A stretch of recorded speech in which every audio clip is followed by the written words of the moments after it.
Okay, this is Grant Takes Command 2 from MMP Games. We're looking at the Overland Offensive 1864 by Grant. This is playing the full campaign with the Shenandoah extension. Situations changed quite radically because of basically the army of the James has landed at Bermuda 100.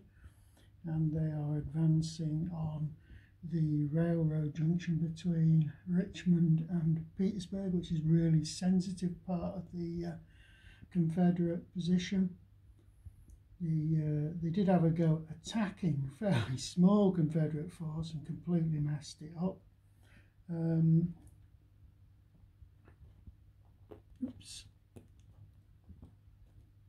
Just put that green counter on top of that. Sorry about that.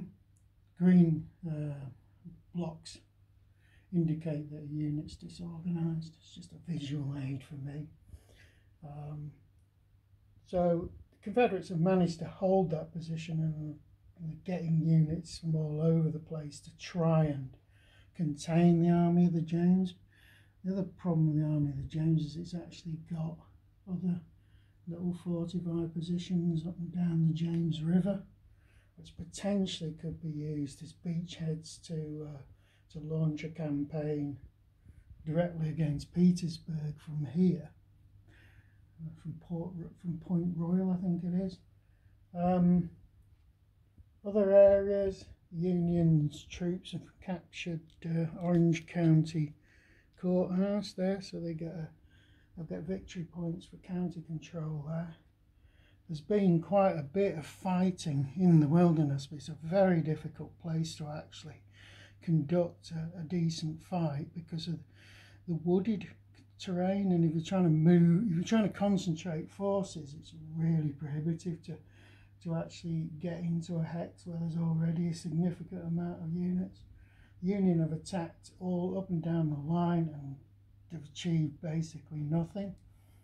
They're not able to concentrate sufficient force to break through the Confederate lines at the moment, but they're probably just going to look at coming round the flank of the whole Confederate army and forcing it out of the wilderness, where it's going to be a lot easier to defeat.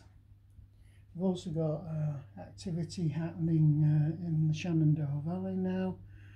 Units have moved from Winchester by strategic movement into the valley.